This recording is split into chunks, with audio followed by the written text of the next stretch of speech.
안녕하세요. 평택대학교에서 사건으로 보는 세계사를 담당하고 있는 조청현입니다. 오늘 다룰 강의 주제는 이 지중해 문명의 성립과 관련된 것이고요. 특히 고대 그리스를 중심으로 해서 지중해 문명의 한 특징을 살펴보도록 하는 시간이 되겠습니다. 오늘의 강의는요, 먼저 학습 개요를 살펴보고요. 다음으로 이 아테네의 민주화 과정을 살펴보도록 하겠습니다. 아, 여기서 말하는 민주화라는 것이 무엇을 의미하는 것인지, 누구를 위한 민주화인지, 그리고 그러한 민주화가 다른 신분들 혹은 여성이나 노예나 뭐 이런 사람들에게 어떤 영향을 미쳤는지 뭐 다각적으로 한번 살펴보는 시간이 되었으면 합니다. 그 다음으로 다룰 주제는 폴리스 사이의 내전과 그로 인한 몰락을 다루어 보겠는데요. 이 폴리스 사이의 내전은 우리가 보통 펠로폰네소스 전쟁이라고 하죠. 그리고 비슷비슷한 규모의 폴리스 사이의 내전이 결국은 그리스를 몰락의 길로 인도했죠. 마케도니아의 알렉산드로스 대왕이 이 아테네를 포함한 그리스 반도 전체를 장악함으로써 사실상 폴리스 중심의 그런 사회는 이제 끝나게 됩니다. 그 과정을 한번 요번 시간 동안 정리해 보도록 하겠습니다. 마지막으로는 요약을 하면서 마치고요. 중간에 중간 리포트를 이제 내려고 준비한 자료가 있어요.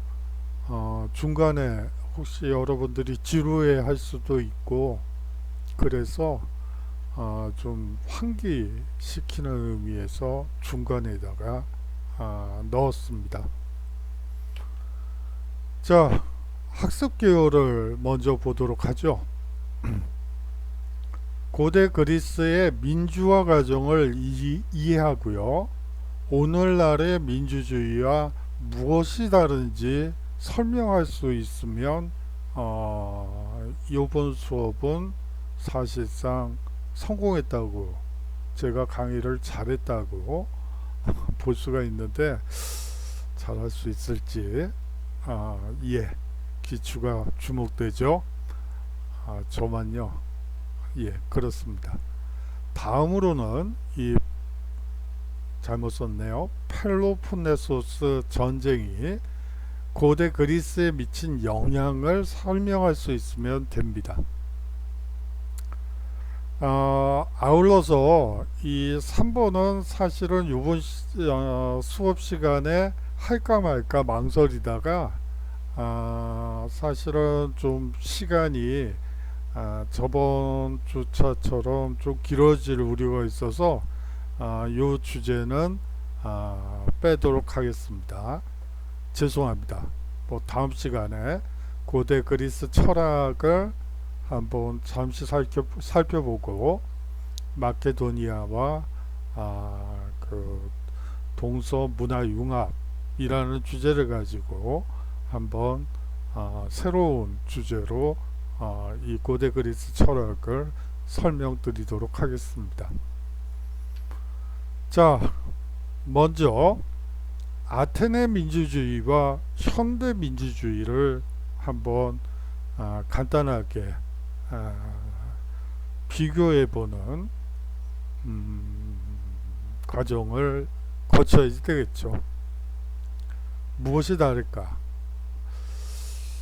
민주정 하면 아테네의 이 일본 민주정만 떠오를지도 모르겠습니다. 민주정 하면 아테네의 민주정이 최고 아니야? 이렇게 생각하시는 분도 있을 수 있을 것 같아요.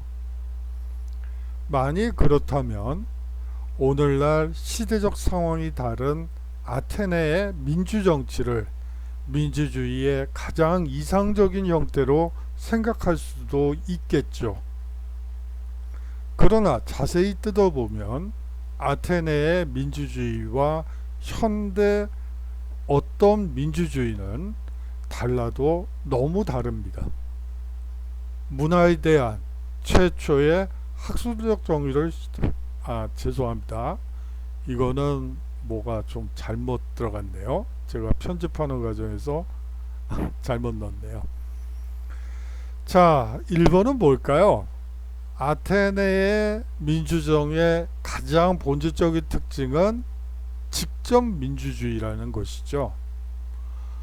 전 시민이 아고라 광장에 모여 토론하고 이 어떤 법률안에 대해서 토론하고 투표하고 그 투표 결과를 서로 받아들이는 그러한 민주정입니다.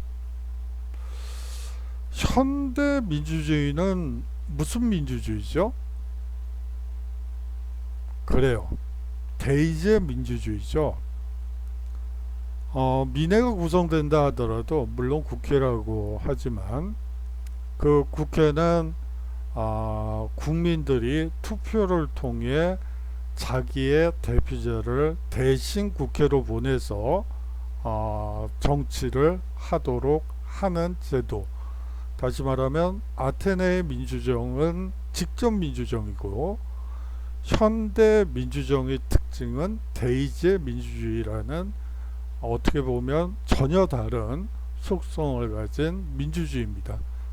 그렇기 때문에 민주주의 그러면 여러 민주주의가 있죠. 뭐 자유민주주의, 사회민주주의, 뭐 인민민주주의라는 표현도 있고요. 뭐 직접민주주의 그리고 대의제 민주주의 아주 여러 종류의 민주정이 있습니다. 각각에는 각각의 특징이 있죠. 그거를 싸잡아서 민주주의다 이렇게 얘기하는 것은 상당히 개념을 정리할 때 상당히 혼란에 빠지게 되는 원인 중에 하나예요. 그렇기 때문에 이 규정을 개념 규정을 명확히 해야지 되겠죠. 한번 예를 들어 봅시다. 현대 지금 대한민국 인구가 5천만이 넘는 걸로 알고 있어요. 저희 때는 3천만이라고 그랬었는데 어떻게 5천만이나 됐네요. 그런데 아테네 민주정은요, 전체 인원, 시민 전체, 직접 참여하는 시민 전체가 고작해야 10만이 될까 말까예요. 다시 말하면 10만이 모일 만한 공간은 충분히 있죠. 뭐 여의도 광장도 있을 수 있고요. 뭐 여러 공간이 있어요. 하지만 5천만 명이 물론 유권자는 4천만 정도, 3,500만 정도 되겠죠. 요새는 19세 이상이니까 약간 늘어나서 3,700만 정도 된다고 칩시다.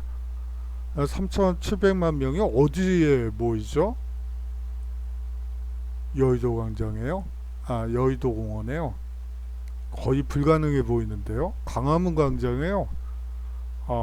아마 압사가 불행한 사태가 벌어질 거예요.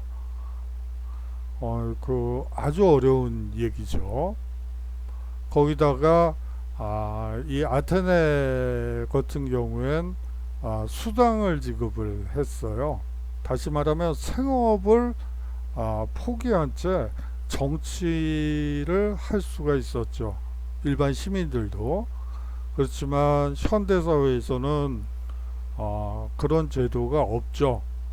그렇기 때문에 대부분의 사람들은 정상적이라면 생업에 종사하기 때문에 모여서 토론을 한다거나 토의를 한다거나 법안에 대해서 가부를 결정한다거나 그 모든 것에 참여할 수가 없죠.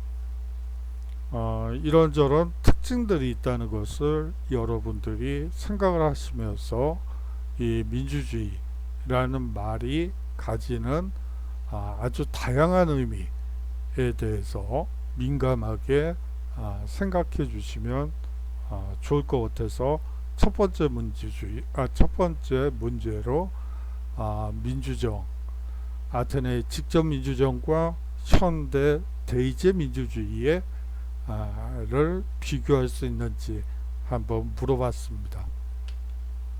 자, 다음 문제는 폴리스에 대한 얘기입니다. 이 북방에서 그리스에 등장한 그 그리스인은 아리아족으로서 그들은 이를 가지고 있었으며 무력에 뛰어났습니다. 이 일은 무엇일까요? 그래요. 초기 국가들은 대부분 앞서 전 강의에서 말씀드린 바처럼 청동기를 기반으로 해서 문명이 일어나게 됩니다. 크레타 섬에 등장했던 이 문명도 사실상 청동기를 가지고 나라를 세웠던 문명이었죠. 그런데 이 도리아족이 철기를 가지고 무력을 이용해서 크레타 문명을 붕괴시킵니다. 크레타 섬의 이 이번 문명을 붕괴시키죠. 다시 말하면 그들은 철기를 가지고 있었으며 무력에 뛰어났습니다. 이 도리아족은 크레타 섬의 미케네 문명을 파괴하고요. 미케네 문명입니다. 어떤 해의 섬들을 징검다리처럼 건너가서 맞은편 해안인 소아시아 해안에 이르기까지 세력을 뻗쳤습니다. 이들은 사실상 해상 세력으로 보여요. 이 해상 세력이 크레타 섬에 미케네 문명을 파괴하고 에게해의 섬들을 징검다리처럼 건너가서 맞은편 해안인 소아시아 해안에 이르기까지 세력을 뻗치게 됩니다. 사실상 에게해를 그리스인의 바다로 만들었죠. 자, 이 해상 민족이었던 것으로 보이고요. 이들은 사실상 소아시아뿐만이 아니고 아나톨리아 반도를 비롯한 이 서아시아 전역을 식민 도시로 만들게 되죠. 이 무렵 그리스인의 생활의 기본이 되는 도시국가의 뼈대가 이루어지게 되었습니다. 사실상 그리스는 평야가 많지 않았기 때문에 광대한 통일국가를 이루기에는 알맞지 않았죠. 때문에 산으로 에워싸인 지역마다 많은 다수의 나라들이 생겨나게 된 것입니다.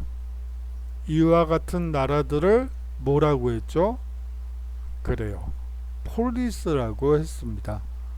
따라서 폴리스의 면적은 좁았고 인구도 보통 수천 명에서 수만 명 정도에 불과했습니다.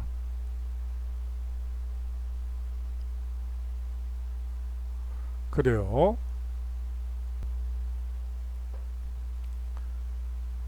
자, 이 폴리스는요, 대체로 성부역으로 에워싼 시가지와 그 바깥쪽에 전원으로 이루어져 있습니다. 이 폴리스 상호간에는 전쟁이 그칠 새가 없었기 때문에 중심이 되는 시가는 수비하기에 좋은 언덕 위에 만들어지게 마련이었습니다. 이 언덕을 우리는 모모라고 하죠. 이 언덕에는 폴리스의 수호신이 모셔져 있었습니다. 신전이 건축되어 있다는 얘기가 되겠죠. 바로 아크로폴리스입니다. 이 아크로폴리스 위에는 모모라는 광장이 있었습니다. 뭘까요? 우리가 보통 한때 다음에 아고라라는 게 사람들에게 많이 손을 탔던 적이 있어요. 그랬는데 아고라가 지금 없어졌더군요. 90년에서 2000년 뭐 고원저리까지는 상당히 여론을 선도하던, 어떻게 보면 뭐 여러 논쟁가들이 거기서 논쟁을 벌이던 그런 공간이었는데 요새는 그런 것들이 없어지고 있더라고요. 뭐 그것도 재밌는 또 현상 중에 하나죠. 자, 여기는 폴리스의 심장에 해당되는 부분으로서 정치 집회와 재판, 그리고 상거래와 시민의 사교가 이루어지던 곳입니다. 이리하여 폴리스는 밖에서는 자유를, 안에서는 시민이 스스로 다스리는 자치체제로 번영하게 되었습니다. 그러나 이와 같은 그리스의 민주정치도 처음부터 행해진 것은 아니었죠. 자, 그 과정을 한번, 민주화 과정을 살펴보도록 하죠. 그에 앞서서 이 민주주의라는 말의 어원을 우리가 먼저 짚고 넘어가야 됩니다. 이를 뜻하는 데모스라는 표현과, 이 데모스는 뭘까요? 이게 민중을 뜻한다고 보는 사람도 있고요, 그냥 다수라고 보는 사람도 있어요. 그런데 사실은 다수라는 말이 더 맞죠. 어원적으로는 다수의 사람들을 그냥 데모스라고 얘기했습니다. 자, 이를 뜻하는 크라티아, 크레시의 합성어입니다. 이는 뭘까요? 지배죠. 데모와 크레스의 합성어죠. 그러니까 다수가 지배하는 사회라고 보시면 됩니다. 시민이라면 누구나 직접 정치에 참여하는 최초의 민주주의는 고대 아테네에서 시작되었죠. 아테네는 작은 도시국가로 이루어진 나라여서 시민들이 직접 모여 나란 일을 결정하는 게 가능했습니다. 다시 말하면 직접 민주주의가 가능하기 위해서는 작은 도시국가여야지 된다는 거고, 시민의 숫자도 극히 적으면 적을수록 좋다는 얘기가 되겠죠. 이를 직접 민주주의라고 합니다. 그러나 이는 뭐로 참여할 수 있는 성인 남성만의 얘기고, 여자나 외국인, 노예는 정치에 참여할 수 없었습니다. 자, 이게 뭘까요? 시민병이죠. 군대를 갔다 온 성인 남자만이, 그리고 20세부터 60세까지의 군대에 가서 나라를 위해서 목숨을 바칠 것을 맹세한 사람들만이 정치에 참여할 수 있었습니다. 지금 정서로는 상당히 여러분들이 이해하기가 어려우실 거예요. 공정하지 못하죠. 어떻게 여자나 외국인, 노예라고 해서 참정권을 줄 수 없는지 여러분들은 이해하시기 어려울 것 같아요. 하지만 고대 그리스에서는 군대를 가는 성인 남성만의 전유물이 바로 시민권입니다. 되도록 많은 시민들이 정치에 참여할 수 있도록 나란 일을 맡길 사람을 추첨을 통해 뽑거나 서로 돌아가면서 나라 일을 맡게 됐습니다. 다시 말하면 모든 사람들이 동등한 인지 능력과 판단력을 가졌다는 것을 전제로 해서 군대를 갔다 온 남자라면 동일한 사고력과 판단력을 가졌다는 것을 전제로 해서 추첨을 통해 뽑거나 또 서로 돌아가면서 나라는 일을 맡게 되는 것이죠.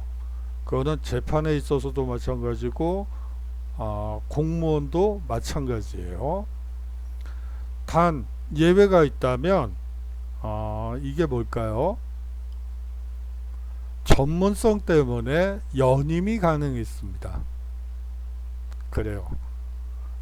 국방위원들이 있어요. 국방위원이라 하면 쉽게 얘기하면 군수권을 가지고 있는 사람들이죠. 다시 말하면 장성급이라고 여러분들이 생각하시면 돼요. 현대 개념으로 얘기를 하면요, 이 장성들만큼은 사실상 전문성 때문에 전투력을 지휘력을 발휘하는 전문성 때문에 전법도 그렇고요. 이 국방위원만큼은 전문성 때문에 연임이 가능했죠. 예를 들어 국방위원장이었던 페리클레스는 20년 이상 국방위원장직을 독식했습니다. 국방위원장이라는 칭호가 뭐 저쪽 얘랑 비슷한데요. 여하튼 여기서 따왔나봐요. 여하튼 이 페리클레스는 20년 이상 이 국방위원장직을 독식하게 되죠. 자, 이것을 이러한 직접 민주주의를 이해하기 위해서는 중장보병이라는 개념을 여러분들이 이해하셔야지 됩니다. 자, 한번 볼까요? 기원전 7세기 말에 등장하기 시작한 것이 바로 이 중장보병입니다. 도시국가 초기에는 귀족 계급이 중심이 된 모가 전투의 승패를 좌우했습니다. 기사죠. 말 타고 달려가서 말을 타고 장군들끼리 전투를 진행하고요. 그 밑에 군졸들은 응원을 하는 그러한 형태의 전투가 대부분이었어요. 그리고 나중에는 기사가 아니라 전차, 다시 말하면 마차가 되겠죠. 마차를 탄 귀족이 선두에 서서 그 지휘를 하게 되죠. 그렇게 되면서 전투의 승패를 좌우하는 것이 귀족 계급이었기 때문에 사실상 귀족 계급이 이 국정을 거의 주무르다시피 하게 됩니다. 물론 초기에는 왕권 국가였죠. 왕이었다가 귀족 계급이 중심이 된 사회로 변질되게 됩니다. 이들이 중심이 되어 승패를 좌우하게 되면서 시민 계급이 전투의 중장보병이 전투의 중심이 되어 승패를 좌우하게 되면서 시민 계급의 위상이 커졌죠. 이들을 바로 중장보병이라 한 이유는 청동제 투구와 갑옷 정강이 바지를 착용하고 방패와 창을 들고서 가로 세로 10줄 정도의 두터운 모를 이루어 전투에 참가했기 때문입니다. 밀집 대형을 이루어 전투에 참가했기 때문이죠. 밀집 대형이죠. 중무장의 비용은 자가 부담이었어요. 스스로 마련해야지 된다는 얘기죠.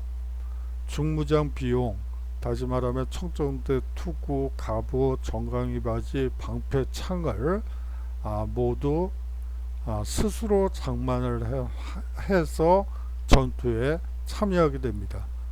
이게 사실상 돈이 있어야지 되는 얘기죠. 그리고 전투 식량 역시 본인이 지참하고 출정하게 되어 있었습니다. 따라서 부유한 평민들이 이에 참가할 수 있게 되었죠. 중장보병의 밀집대 전술은 영웅보다 전열을 흐트리지 않고 진퇴할 수 있는 긴밀한 협동력과 공고한 단결력을 요구하여 평민의 시대를 도래하게 했습니다. 자, 귀족 계급이 전차와 기사가 되면서 전쟁에 승패를 했다고 했죠. 그렇게 되면서 정치적 권력을 획득했는데요.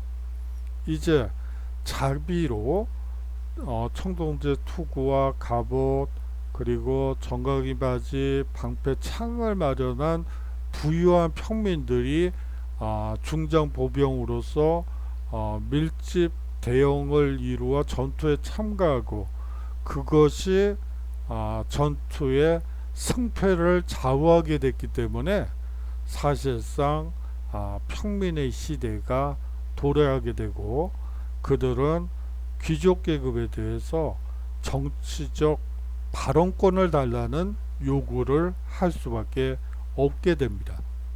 자, 그 과정을 한번 살펴보도록 하죠. 자, 일의 개혁에 의해 이 정치가 시작되게 되죠. 자, 일이 뭐고 이가 뭘까요? 그래요. 먼저 뚜껑을 열어볼까요? 이 솔론이라는 사람이 있어요. 이 솔론의 개혁에 의해 금권 정치가 나타나게 됩니다. 자, 금권 정치가 뭘까요? 그래요. 투표권을 돈을 세금을 얼마를 내느냐를 기준으로 해서 이 시민의 등급을 나누는 것을 얘기해요.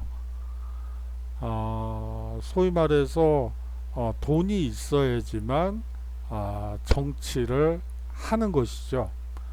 이러한 사고방식은 사실은 뭐 영국의 민주화 과정에서도 드러나는 거예요.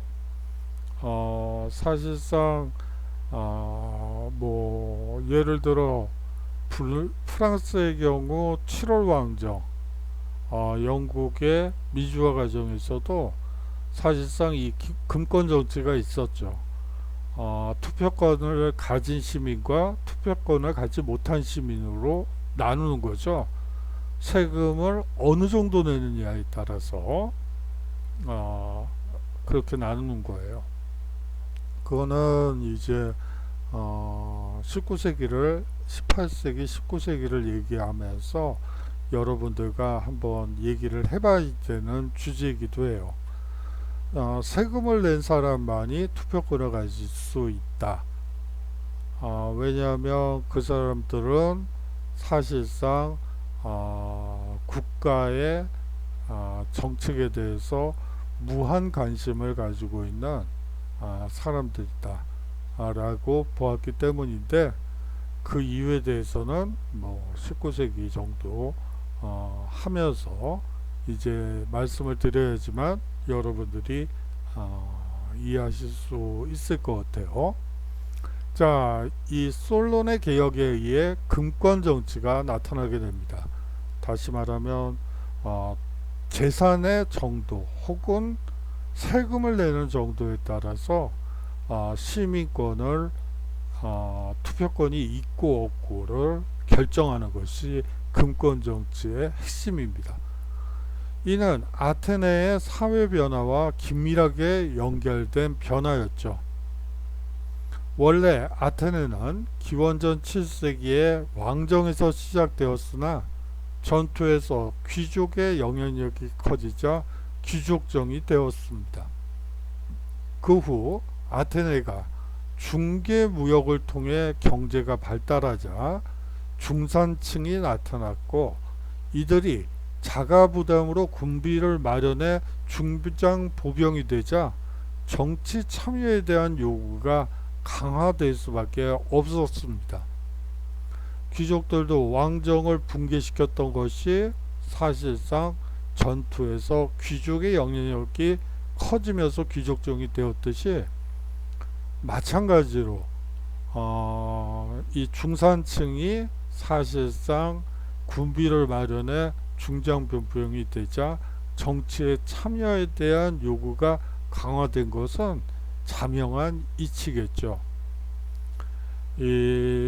사실상 경제가 번영하게 되면서 중산층이 생기고, 그 중산층들이 민주화를 요구하는 과정은 현대 우리나라의 민주화 과정과도 유사해요.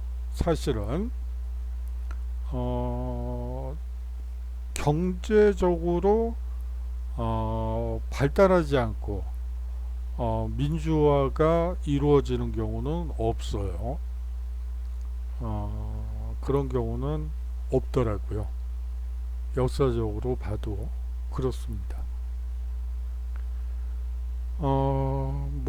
사실 중국이 예외적으로 지금 전체주의적인 모습을, 그리고 독재적인 모습을 보여주고 있긴 하지만, 사실상 중국에도 중산층이 있고, 그렇기 때문에 그 다음은 얘기하지 않겠습니다. 이러한 요구가 시위로 번져 이를 해결하기 위해 2번 정치가 나타났던 것이죠. 바로 금권 정치가 나타났던 것입니다. 이 솔론의 개혁 내용을 한번 보도록 하죠. 재산 정도에 따라 시민을 4등급으로 나누고요. 각 신분마다 서로 다른 정치적 권리와 의무를 부여했고요. 심지어는 군대에 가서 하는 역할까지 정해 놓았습니다. 제 4등급인 제일 하층이 사실상 갤리선에 노를 젓게 되는 것이죠. 수군으로서, 수병으로서 노를 젓는 역할을 맡게 됩니다. 보통 갤리와 관련돼서는 노예 이런 영어 단어들이 그런 뜻을 가지고 있는데요. 노동, 노예 이런 개념들이 있는데, 바로 이 갤리선에 노를 젓는다는 것은 사실은 노예들이나 하는 일이었죠. 그것을 시민 중에서 4등급들에게 맡겼던 것입니다. 이 개혁 조치는 정치에 참여하는 인구수는 많이 늘렸지만 그 누구도 만족할 수 없는 미봉책에 불과했던 것이죠. 자, 민중의 지지를 바탕으로 사실상 이거는 누구도 만족할 수 없는 미봉책이었기 때문에 사실상 중산층을 포함한 하층들, 소위 말하는 2, 3, 4 신분들이, 등급들이 반발을 하게 되고, 그러한 반발을 통해서 민중의 지지를 바탕으로 형성된 독재 정치 시대가 열리게 됩니다. 그것을 우리가 보통 이 아테네 시기에 독재 정치를 참주 정치라고 얘기하죠. 기원전 6세기 중엽 페이시스트라토스가 참주를 자처하며 독재 정치를 시행하게 됩니다. 이 시대는 귀족정에서 민주정으로 변모하는 과도기로서 많은 폴리스에서 경제적, 사회적 변동이 일어난 시기이기도 해요. 그 결과 귀족과 평민 사이의 갈등의 골이 매우 깊었던 시기이기도 합니다. 이 참주는요, 제가 쭉 조사를 해보니까 대개 귀족 출신으로 귀족 상호 간의 권력 다툼이 벌어지는 가운데 포퓰리즘과 선동으로 정치적으로 미숙한 민중의 지지를 기반으로 권력을 획득해서 비합법적으로 독재적 주의에 오르는 경우라고 보시면 될 것 같아요. 참주 시대의 많은 폴리스에서는 상공업이 발달하였고요. 문화적으로도 크게 발전하였습니다. 이 참주정 시기에 신전, 수도, 항구건설 등의 대규모 토목공사도 진행되었죠. 그래요. 우리가 보통 참주정치를 독재정치라고 보시면 되는데 이 시기에는 사실상 상공업이 발달하고 문화적으로도 크게 발전하는 특징을 가지고 있어요. 이거는 뭐 고대 그리스만의 문제도 아니고 모든 국가에서 보통 뭐 독재 정치의 상징이라고 하면 극우를 대표하는 히틀러라는 분이 있죠. 그 사람 때도 상공업이 발달하고 문화적으로도 크게 발전하였죠. 사실은 포퓰리즘과 선동으로 정치적으로 미숙한 민중의 지지를 기반으로 권력을 획득했죠. 뭐 마찬가지예요. 물론 히틀러는 합법적인 방법으로 독재자의 지위에 오르긴 했지만요. 뭐 예외는 있기 마련이니까 그렇습니다. 뭐 아우토반을 건설한다든지 폭스바겐 우리식으로 한다면 대중차 뭐 그냥 이 시기에 히틀러 시기에는 마이카 시대가 열리죠. 뭐 마이카 시대뿐만이 아니고 부릉부릉하는 그 뭐죠 폭주족이라고 하나요? 뭐 오토바이 타고 뭐 쌩쌩 달리는 친구들 있잖아요. 그 친구들도 이 시기에 나오고 뭐 재즈 음악을 듣는다든지 뭐 아주 자유분방한 어떻게 보면 개인주의적인 그런 사회가 열리는 것이 이 시기예요. 이 독재정치, 참주정치 시기에 이 아테네의 일반 서민들의 일상적인 모습은 그랬습니다. 개인주의적이고 공익보다는 사익에 더 관심이 많은 그런 시대였죠. 자, 이러한 참주정이 등장하고 나서요, 무슨 개혁이 또 일어나게 돼요? 이게 무슨 개혁이냐 하면 클레이스테네스의 개혁이라고 해서요. 이거 써드리기도 어렵고 시간이 오래 걸려요. 클레이스테네스의 개혁이라고 해서요. 이 혈연과 지연에 기초한 아테네의 부족 단위를 해체하고 여러 부족을 아우르는 인위적인 행정개혁을 단행합니다. 자, 뭐 여기 아테네가 있다고 칩시다. 그러면 이 지역은 해안지대, 이 지역은 농업지대, 이 지역은 상공업지대라고 하죠. 지역이 달라지면 사실상 추구하는 바, 이익이 다르죠. 이 농업지역과 해안지역과 상공업지역이 서로 갈등을 벌일 수밖에 없어요. 거기다가 묘하게 이쪽 농업지역의 부족과 해안지역의 부족, 상공업지역의 부족이 동일해요. 왜 지역 갈등이 상당히 강화되는 특징을 가지고 있죠. 이러한 지역 갈등을 해소하기 위해서 이러한 요소들을 없애버리고 인위적으로 다 잘라버려요. 그래서 행정구역으로 개편을 합니다. 지연과 혈연에 기초한 이 부족 단위를 완전히 해체시켜서 행정 단위로 만들어 버린 것이죠. 이렇게 되면서 혈연과 지연을 벗어난 민주정치의 기틀을 확립한 일대 사건이 벌어지게 됩니다. 이 클레이스테네스의 개혁의 주요 내용을 살펴보면 부족제 해체, 연고, 지연, 학연, 학연은 없죠. 이 시기에는 학연은 없구나.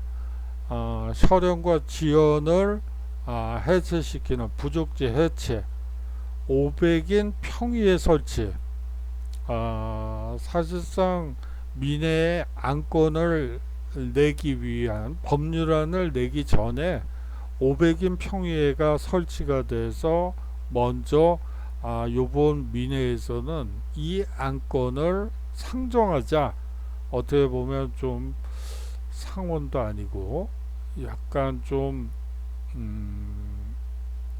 어떻게 보면 상임위원회 같은 역할을 하는 조직이라고 보면 될 것 같아요. 그리고 나서 설치했고요. 이를 실시하여 참주의 등장을 예방하려 했으나 이는 정적의 수청 도구로 악용되기도 합니다. 이가 뭘까요? 그래요. 도편 추방제라고 하죠. 깨진 토기 그릇에다가 누가 독재자가 될 것 같아? 저 사람 위험해 보이는데, 선동가 기질이 있는데, 뭐 이러면서 그 사람들을 이제 추방하는 그런 제도를 도편 추방제라고 합니다.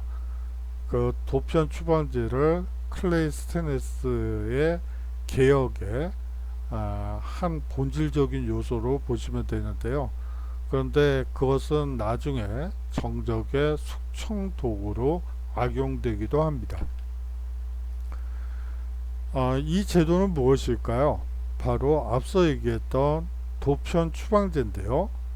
매년 1회씩 참주를 꿈꾸는 야심가의 이름을 깨진 토기 편에 새겨서 투표하여 6,000표가 넘으면 10년간 국외로 추방하던 제도를 말합니다.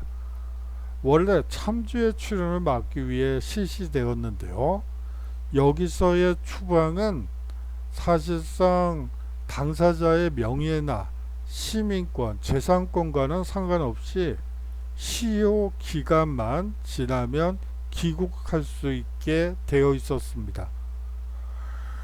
이 제도는 민주적 대개혁의 하나로 시작되었으나 시대의 흐름에 따라 참주와는 관계도 없는 유력한 정치가를, 경쟁자를 추방하기 위한 정쟁의 도구로 악용되기도 합니다.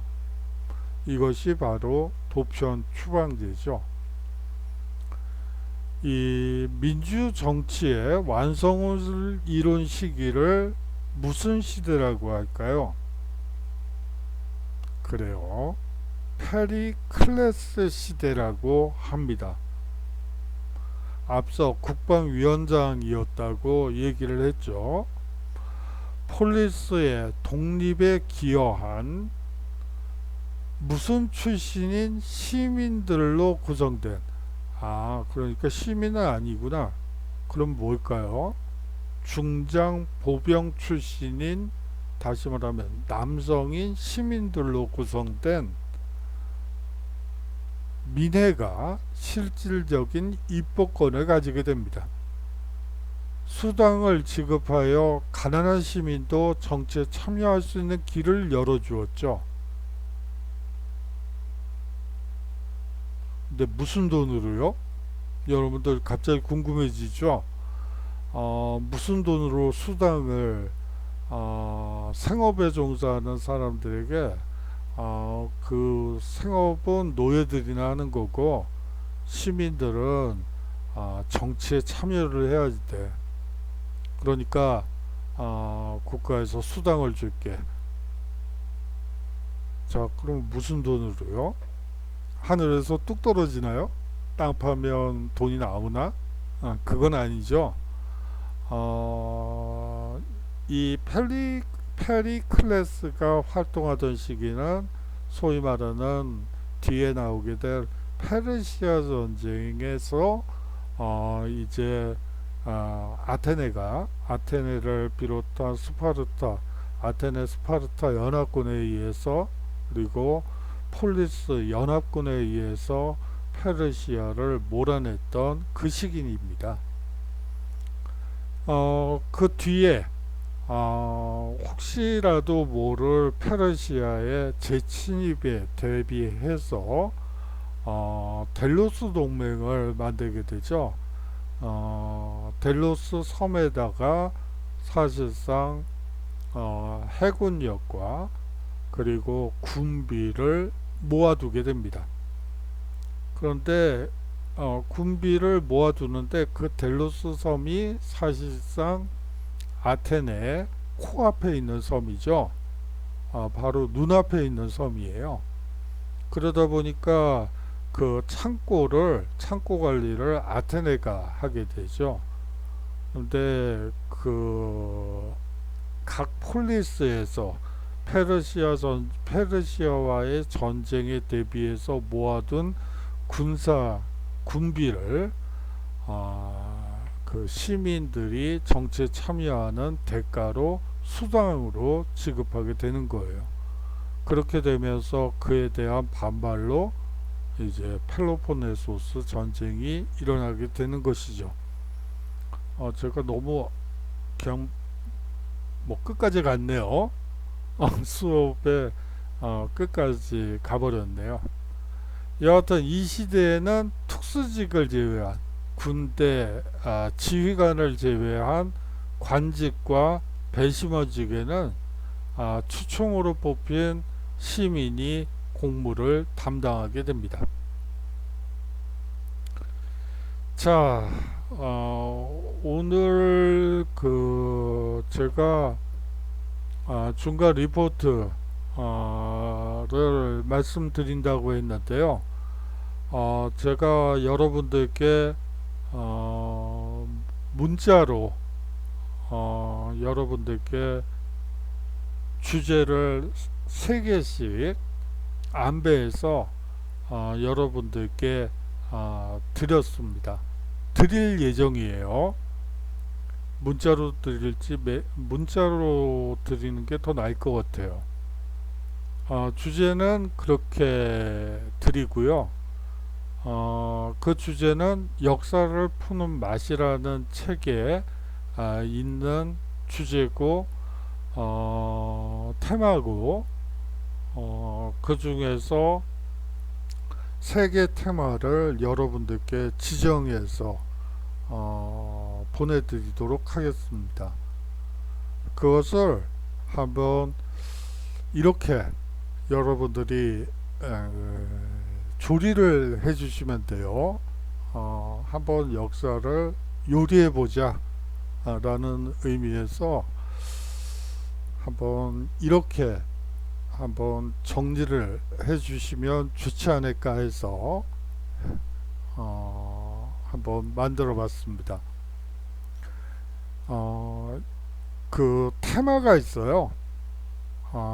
이 테마의 주제를 한번 오늘은 이런 요리를 할 거야 라는 식으로 오늘의 역사, 즉 이번 장에서 내가 맡은 장이죠. 세 개 장 각각의 역사의 주제를 한번 적어보는 것을 먼저 하고요.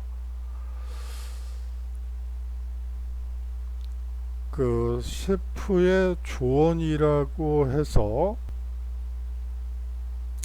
그 다시 말씀을 드리면요, 이 오늘의 역사는 여러분들이 맡으신 각 장의 제목을 얘기하는 거예요.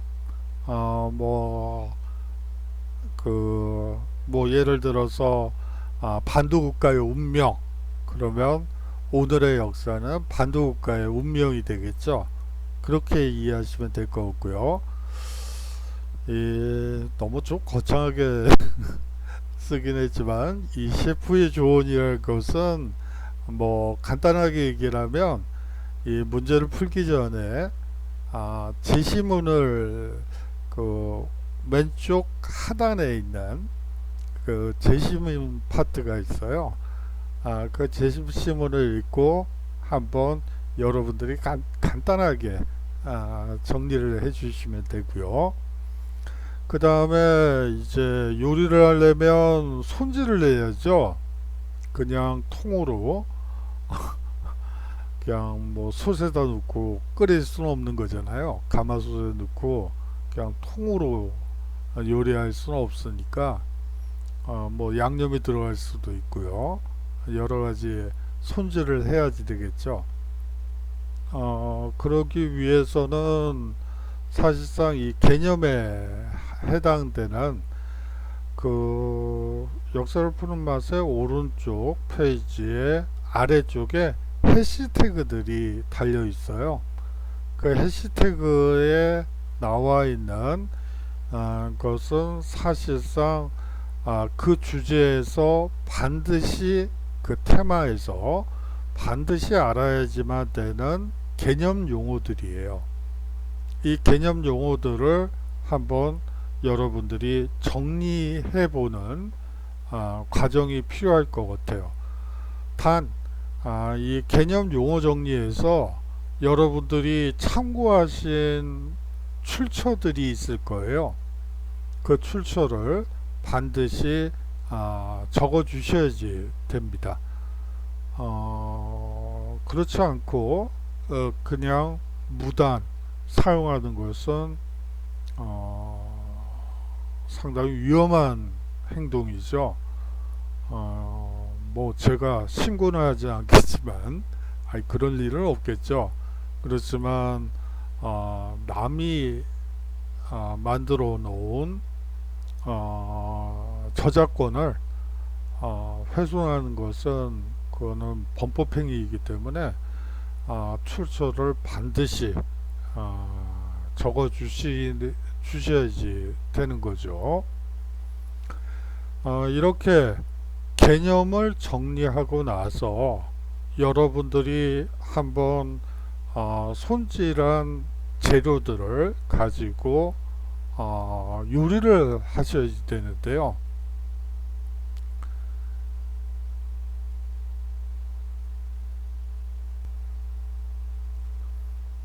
자, 이 정리된 개념을 활용해서 위쪽에 질문들이 있어요.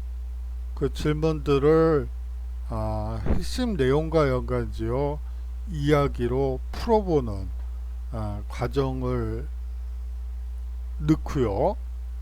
그 다음에 만들었으면 맛을 봐야죠. 맛을 안 보고 그냥 오늘 요리 끝. 이건 아니죠. 문제를 풀면서 정리된 핵심 내용만 간추려 보고 또 거기에서 의미를 찾아보는 것을 추가해 주시면 될 것 같아요.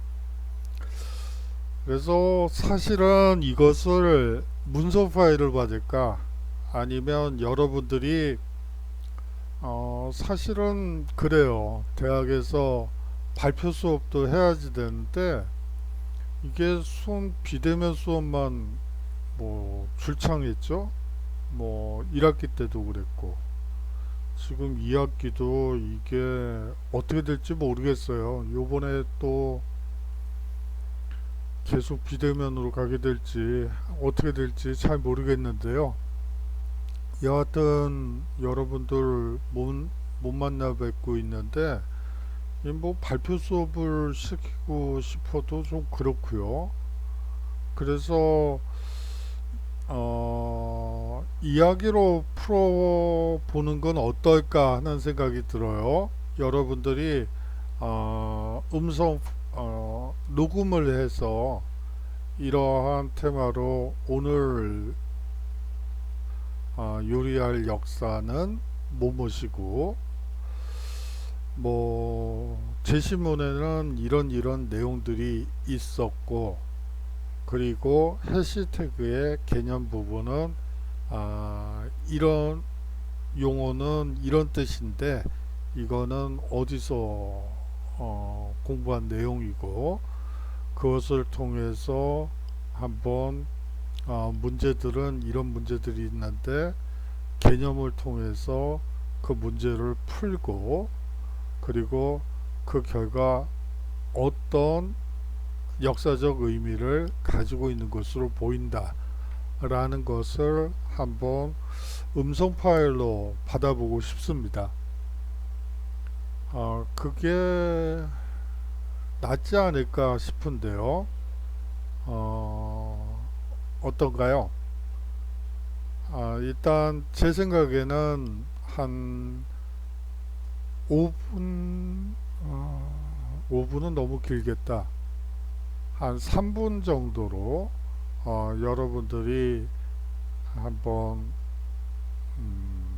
음성 파일로 보내주시고 그 음성 파일로 만들기 전에 여러분들이 한번 좀 적어 놓으신 것들이 있겠죠. 그거는 손으로 쓴 것을 사진으로 보내주셔도 되고 한번 뭐 워드로 작성한 것은 파일로 보내주셔도 되고요. 이렇게 두 가지 문서와 음성으로 한번 동시에 받아서 발표 형태로 여러분들이 한번 정리해 주시면 어떨까 하는데 그렇게 좀 해 주셨으면 되겠고요. 거듭 말씀드리지만 한 3분 정도 발표 시간은 3분 정도로 하고요. 뭐 3분 정도의 분량이면 A4로 한 장에서 한 장 반 정도면 3분이 넘겠죠. 그거를 요약해서 여러분들이 얘기를 해주시면 될 것 같습니다. 그렇게 해서 중간 리포트를 받도록 할게요. 자, 그리고 앞서 얘기한 바대로 문자로 여러분들께 한 명 한 명에게 오늘의 역사를 한 3개 테마로 3개 주제로 보내드리도록 하겠습니다. 자, 거의 뭐 어려운 주제도 있는데 어려운 주제와 쉬운 주제를 적절히 섞어서 안배해서 보내드리는 거니까 여러분들이 뭐 나만 어려운 거 받은 거 아니야 이렇게 생각하시지 마시고요. 한번 여러분들의 낭낭한 목소리 저것이 목소리가 좀 그 칙칙한 하죠. 여러분들께 좀 죄송하다는 말씀을 드리고 싶은데 여러분들과 한번 그렇게 하는 게 어떨까, 요번 학기에는 한번 그런 생각을 하고 새로운 시도를 또 한번 해보네요. 자, 거듭 말씀드리지만 중간고사 대체 리포트고 3주차, 5주차, 7주차 계속해서 주차까지는 나갈 거고요. 그거를 합산해서 중간고사 점수로 하고, 기말고사는 기말고사 따로 전체 내용을 가지고 시험을 보도록 하겠습니다. 그리고 기말 리포트가 나갈 수도 있는데 그거는 또 다음 얘기니까 진도로 넘어가도록 하겠습니다. 자, 아테네 직접 민주주의의 특징에 대해서 살펴보도록 하죠. 국민들의 직접적인 투표를 통해 각각의 법률에 대한 승인과 거부, 즉 국민이 정부 정책을 직접 결정하는 정치 체제입니다. 국민의 대표를 통해 국가 정책의 방향을 정하지 않고, 우리가 보통 말하는 대의제 민주주의, 대표를 국회나 대통령으로 만들어서 국가 정책의 방향을 정하지 않고 대표자 없이 국민이 직접 정책을 결정하는 권력을 직접 행사하는 제도죠. 국민이 직접 정책 결정에 참여토록 하기 위해 생산활동은 모두 노예에게 전담시키고 수당을 지급해 빈부격차 문제를 해소했습니다. 앞서 얘기한 대로 생산활동은 노예들이, 그리고 수당은 그리스 발칸반도 내부의 모든 폴리스에서 내는 전쟁기금인 델로스 동맹의 군비를 활용했죠. 모든 국민이 개인의 이익보다는 폴리스라는 공동체 이익만을 추구한다는 전제가 있다는 것도 중요해요. 어떻게 보면 이 모든 국민이 사익보다는 공익에 훨씬 더 관심이 많다는 게 전제가 된 것이 이 직접민주주의의 특징 중에 하나입니다. 가장 큰 특징이죠, 사실은. 자, 폴리스를 어떻게 봐야지 될까요? 민주정치의 완성을 이룬 시기를 뭐라고 했죠? 페리클레스 시대라고 했었죠. 폴리스의 독립에 기여한 뭐죠? 이거는 앞서 얘기한 건데 약간 표현만 바꿔봤어요. 폴리스의 독립에 기여한 중장보병 출신인 시민들로 구성된 민회가 실질적인 입법권을 가지고 있었습니다. 수당을 지급하여 가난한 시민도 정치에 참여할 수 있는 길을 열어주었죠. 이 시대에는 특수직을 제외한 관직과 배수머직에 추첨으로 뽑힌 시민이 공부를 담당했습니다. 자, 다음은 스파르타죠.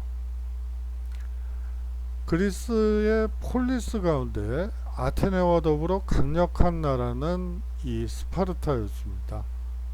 이는 도리아족의 스파르타인이 선주민인 아게아인을 정복하고 세운 나라였죠. 때문에 스파르타인은 선주민의 모반을 억누르고 또 전쟁에서 이기기 위해 국민 모두가 마음도 몸도 강건해야 했습니다. 자, 이 선주민의 모반을 두려워할 정도로 사실상 이 도리아인들보다 이 아게아인의 인구수가 훨씬 더 많았어요. 스파르타인보다 이 선주민이 거의 9배가 많을 정도로 엄청나게 많은 노예를 거느리고 있었죠. 그렇기 때문에 항상 이 스파르타인들은 이 9배나 많은 선주민의 모반, 반란을 항상 두려워할 수밖에 없었고, 그로 인해서 더 전체주의적인 국가로 나아갈 수밖에 없었습니다. 스파르타의 남자는요, 태어나면서 즉시 무슨 검사를 받아야 했어요? 무슨 검사를 받았을까요? 신체 검사를 받았고요. 몸이 튼튼한 아이는 양육되었으나 약한 아이는 내다 버려졌죠. 참 가혹한 일이죠. 몸이 튼튼한 아이는 국가에서 키우고 몸이 약한 아이들은 길바닥에 내다 버린 것이죠. 버려진 애들이라고 보시면 됩니다. 이렇게 선발된 아이는 7살 때부터 나이에 따라 나뉘어져 공동생활을 하면서 무술과 경기 등 엄격한 교육을 받았습니다. 20세가 되면 어엿한 병사로서 무엇이 주어졌고요? 무엇일까요? 아까 아테네에서도 말씀드렸다시피 병사가 되면 당연히 시민권이 주어졌습니다. 30세가 되면 결혼하여 일가를 이루었죠. 그러나 가정생활을 즐기는 것이 아니라 식사도 다른 시민과 공동으로 하기에 규정되어 있었죠. 소위 말하는 급식 제도가 이 시기에 대표적인 식사 유형이에요. 급식 제도죠. 뭐 쉽게 얘기해서 여성들이 전체가 모여서 이제 식사를 준비하고 뭐 그것을 나누어 먹는 형태라고 여러분들이 보시면 되고요. 스파르타는 무슨 정책을 표방하여 외국과의 교육을 금했습니다.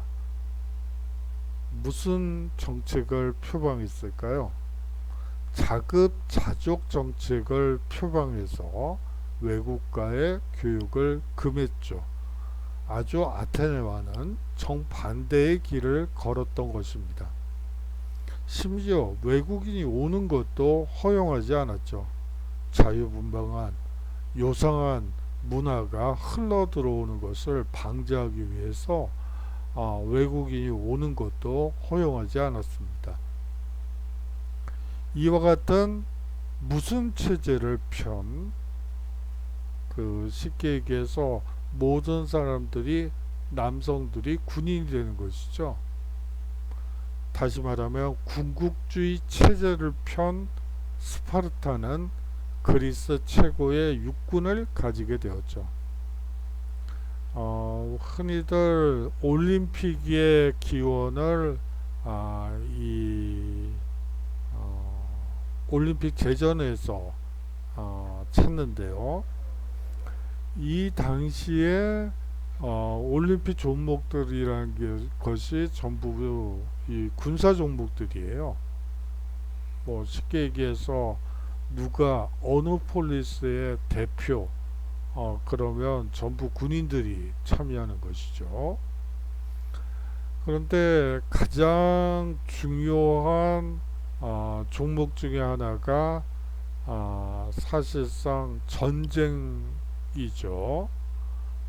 그 전쟁 종목에서 뭐 쉽게 얘기해서 밀집 보병대를 편성해서 뭐 마치 그 럭비와 유사한 스크랩을 따서 사실상 군사 전쟁을 하는 형태의 종목이 있는데요.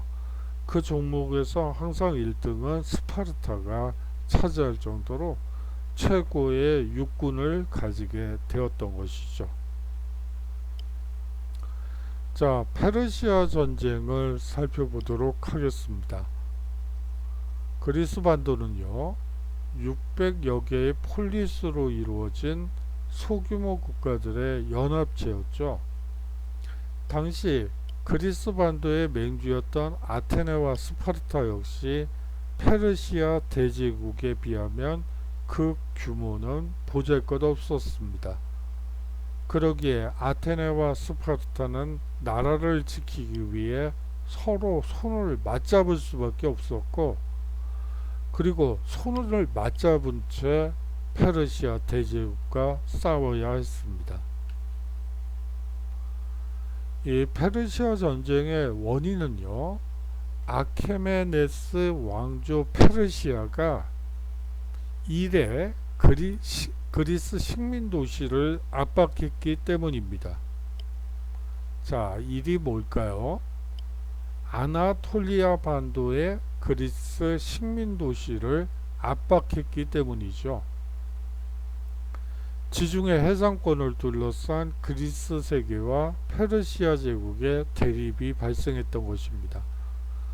자, 여기서 식민 도시라는 말이 여러분들이 좀 낯설 거예요.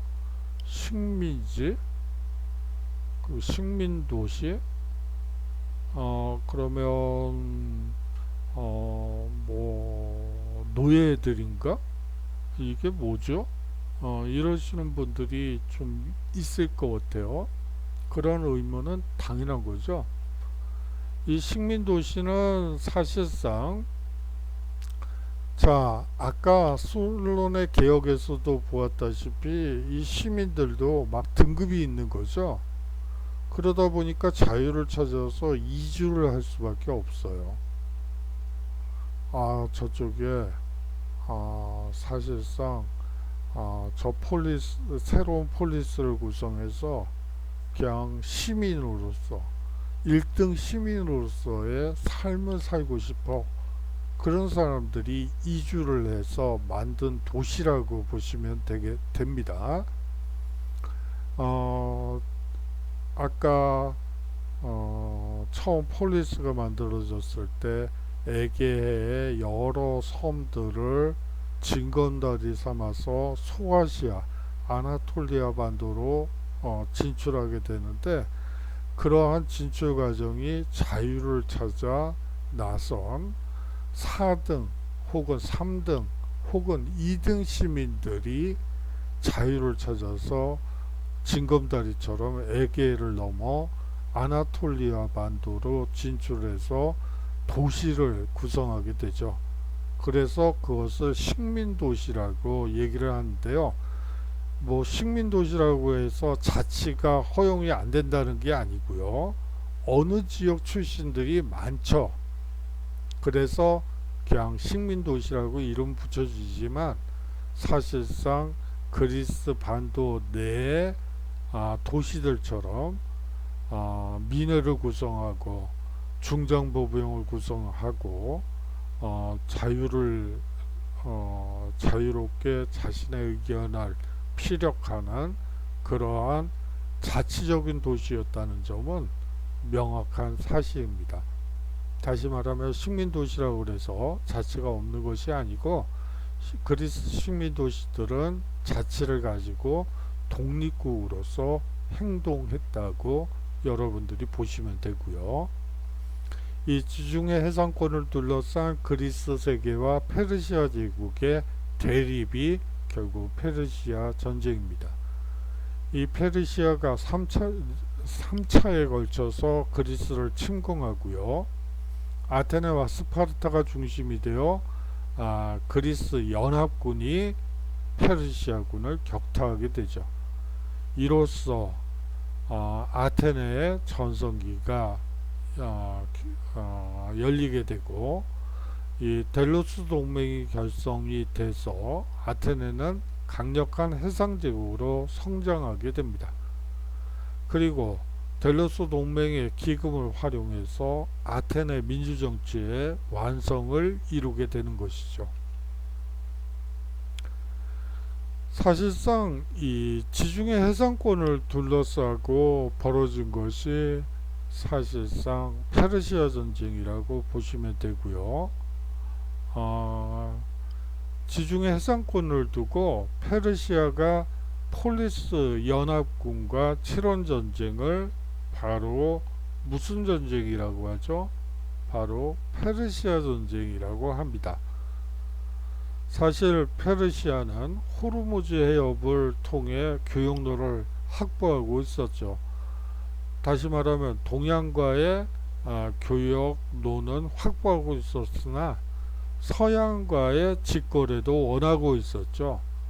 그러면서 아나톨리아 반도를 차지하고 싶었던 것입니다.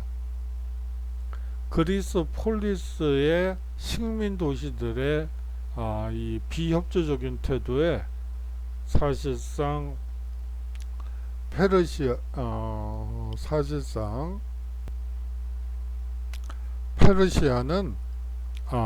이 델로스 동맹의 그리스 식민 도시를 하나하나 아나톨리아 반도의 그리스 식민 도시를 하나하나 접수해 들어가게 됩니다.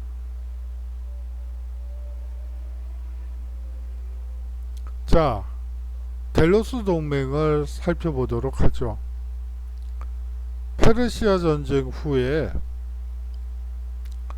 아테네를 맹주로 페르시아의 재침략에 대비하기 위해서 에게해 연안에 200여 개 도시국가가 맺은 군사 동맹입니다.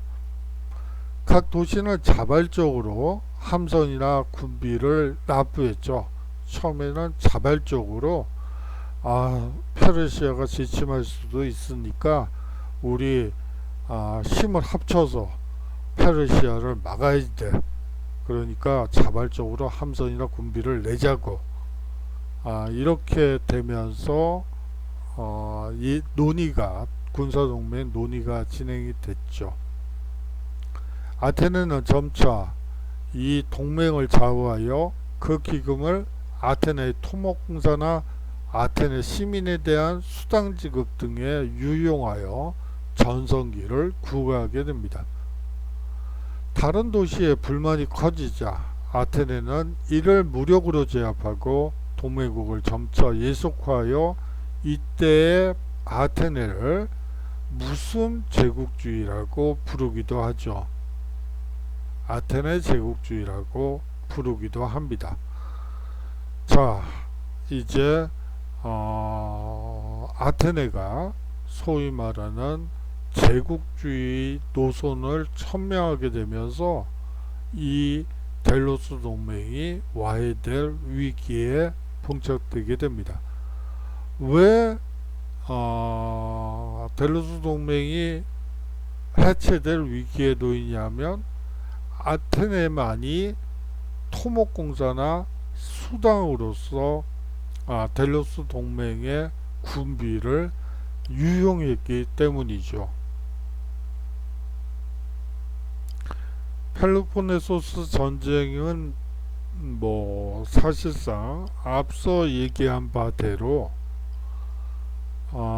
델로스 동맹을 지배하는 아테네가 횡포를 부려 도시국가들의 자치를 범하고 위협했으며, 또한 스파르타가 아테네의 번영을 시기하고 두려워해하였기 때문이라고 보통 얘기를 하는데, 사실상 스파르타는 외부 문제에 대해서 별 관심이 없었어요. 그냥 사실상 모반이 일어날까봐 전전긍긍하고 어차피 쇄국 정책을 하기 때문에 외부 문제에 별로 관심이 없었죠.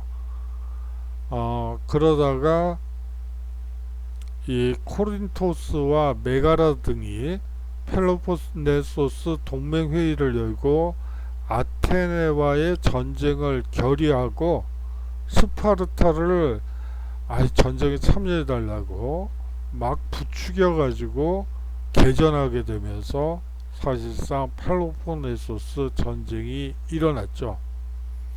이 코린토스와 메가라 등이 펠로폰네소스 동맹회의를 개최하게 된 배경은 사실상 이 케르키라와 코린토스의 싸움에 아테네가 끼어든 데 있었습니다.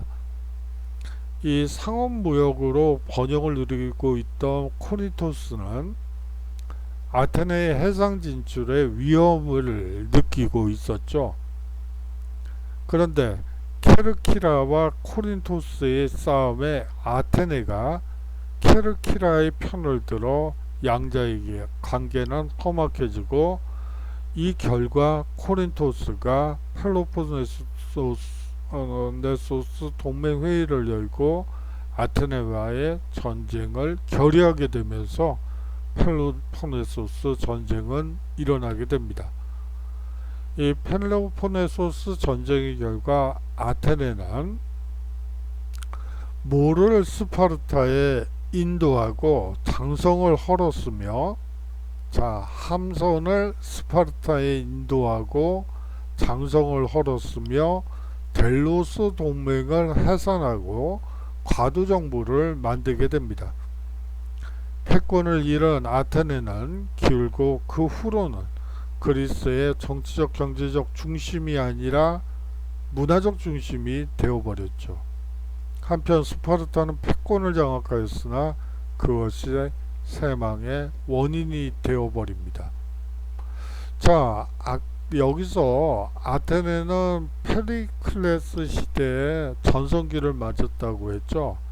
이 펠로폰네소스 전쟁에서도 사실상 국방위원장은 페리클레스였어요.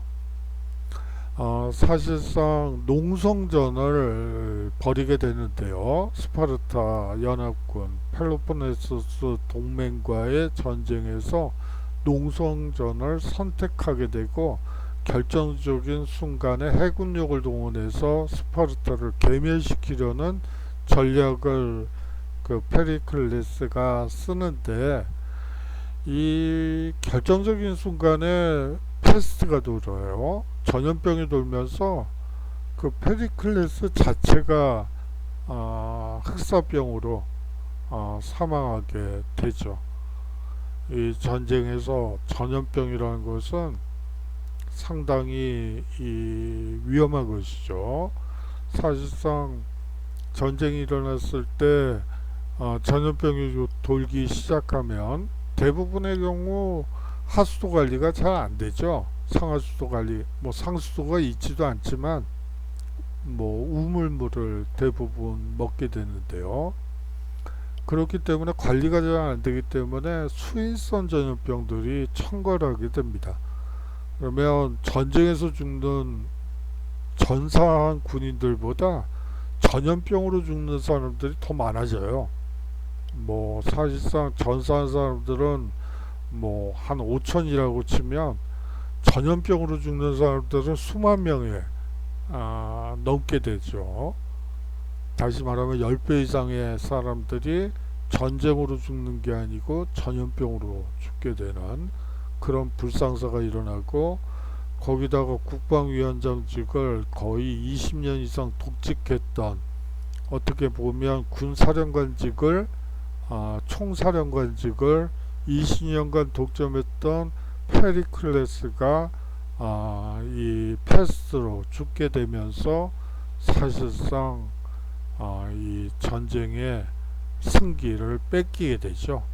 그렇게 되면서 스파르타가 이 전쟁에서 승리하게 됩니다. 거기다가 이 도시국가 간에 뭐 비슷한 규모의 이 폴리스들 간의 전쟁의 결과는 참담한 것이죠. 비슷한 사람들끼리 싸우면 어떻게 되죠? 친구들끼리, 저희 때는 친구들끼리 싸움박질을 좀 많이 했어요. 뭐 그때는 뭐 선생님들도 뭐 빠따로 그냥 막 엉덩이를 해서 두들겨 패서 그냥 막 짓무르죠. 엉덩이가 뭐 그냥 앉지도 못하고, 아이고 야, 그런데 또 앉으라고 그래요. 그냥 가혹한 체벌의 연속이고, 친구들끼리도 막 싸움박질을 하는데 뭐 비슷한 놈들끼리 막 싸우면 어떻게 돼요? 피투성이가 돼요. 그냥 뭐 한 놈이 잘 싸우고 차라리 한 놈은 못 싸우면 뭐 그냥 윽박 지르다가 소리 지르다가 그냥 끝나죠. 근데 비슷한 놈들끼리 싸우면 그냥 막 피투성이가 되고 막 난리가 나는데, 그런 것과 마찬가지로 비슷한 규모의 도시국가들 간의 내전의 결과는 참담할 수밖에 없었죠. 기원전 371년 레옥트라 전투에서 스파르타군이 테베에게 치욕적으로 패하고, 곧이어 스파르타의 힘이 줄어들게 되자 펠로폰네소스 동맹도 내리막길을 걷기 시작합니다. 서로 비슷비슷한 힘을 가진 델로스 동맹과 펠로폰네소스 동맹 간의 끊임없는 내전은 고대 그리스 전체의 약화를 가져올 수밖에 없었죠. 결국 알렉산드로스 대왕의 마케도니아 왕국에 의해 정복당하게 되면서 비슷한 규모의 자치를 실행했던 폴리스의 어떻게 보면 동네 민주주의라고 볼 수 있겠죠. 뭐 한 폴리스의 규모는 우리식으로 하면, 현대 개념으로 하면 한 동 정도의 규모라고 보면 될 것 같아요. 그것보다도 작은 폴리스들은 또 당연히 있었고요. 그것보다 큰, 어떻게 보면 구 정도 되는, 구도 안 되죠. 뭐 동 몇 개 붙여 놓은 것 같은, 뭐 예를 들어서 저희 때 면목동이 상당히 컸어요. 제가 살았던 곳은 뭐였더라? 상봉동이었죠. 상봉동이었는데, 상봉동은 규모가 작아서 한 동밖에 없었고, 면목동은 그 당시에만 해도 7동까지 있었어요. 지금은 더 늘었을 것 같은데요. 모르겠어요. 제가 어렸을 때 살 때는 면목동 한 7동까지 됐었고, 상봉동은 한 동이었는데, 한 면목동 규모 7동까지 묶어놓은 게 아테네 정도 규모라고 보시면 되겠네요.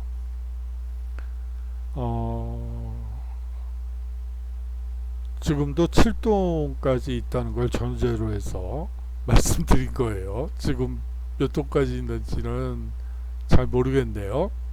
뭐 제가 어렸을 때 기준으로 그랬다는 거고요. 그래요. 그 정도 규모라고 보시면 됩니다. 자, 한번 오늘 강의를 정리를 한번 하도록 하겠어요. 이 고대 그리스의 민주화 과정을 이해하고, 오늘날의 민주주의와 무엇이 다른지 여러분들이 설명할 수 있다면 제가 뭐 강의를 잘했다고 쑥스럽네요. 볼 수 있고요. 다음으로 펠로폰네소스 전쟁이 또 오타가 났네.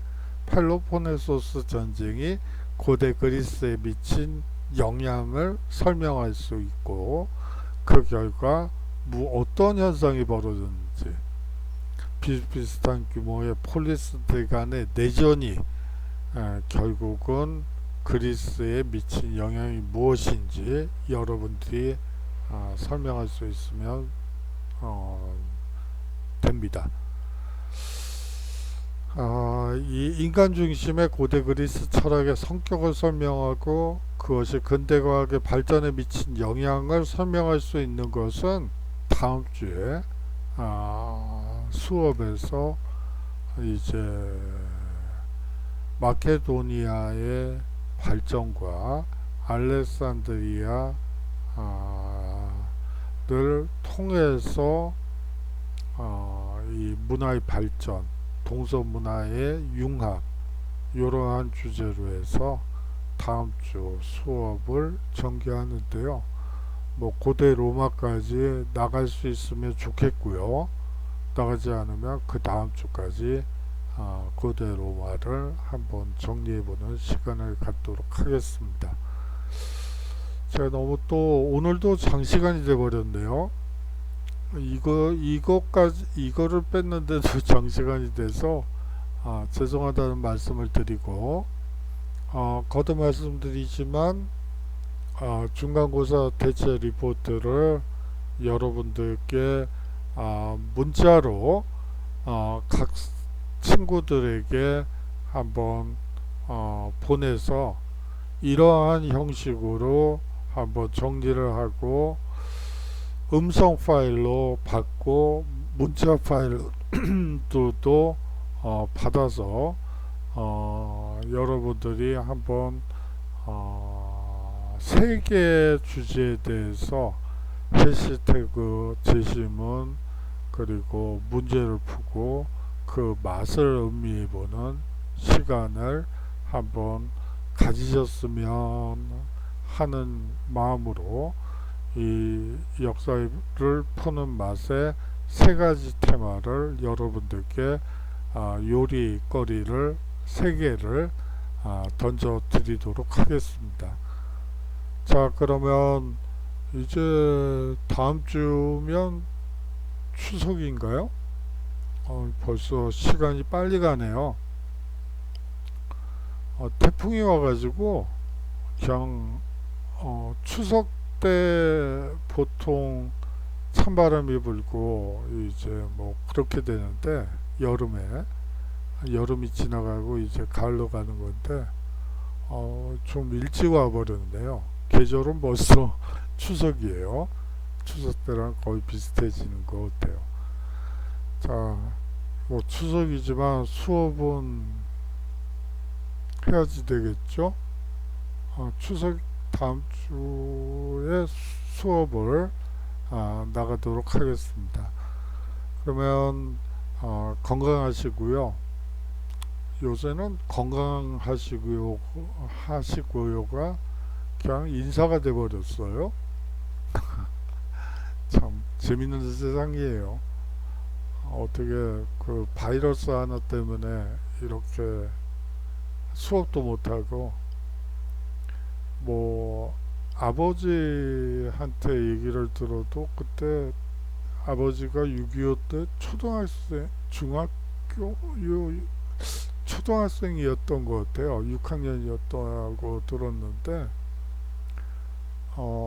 그때도 그 전쟁통에서도 천막 짓고 학교에서 수업을 했다고 하더라고요.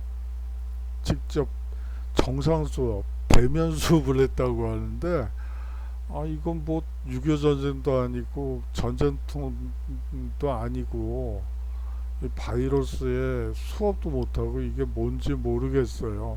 그냥 어디다 천막이라도 쳐놓고 여러분들을 부르고 싶은 그런 심정이네요. 그래요. 뭐 건강하시고요. 다음 주에 건강한 모습으로 인사드리도록 하죠. 자, 수고 많으셨고요. 제가 너무 장시간 동안 해서 여러분들이 힘드셨을 것 같아요. 죄송합니다. 다음 주엔 간단하고 요약적으로 한번 1시간 내에 쌈박하게 끝내는 수업을 한번 만들어 보도록 하겠습니다. 자, 수고 많으셨고요. 안녕히 계십시오.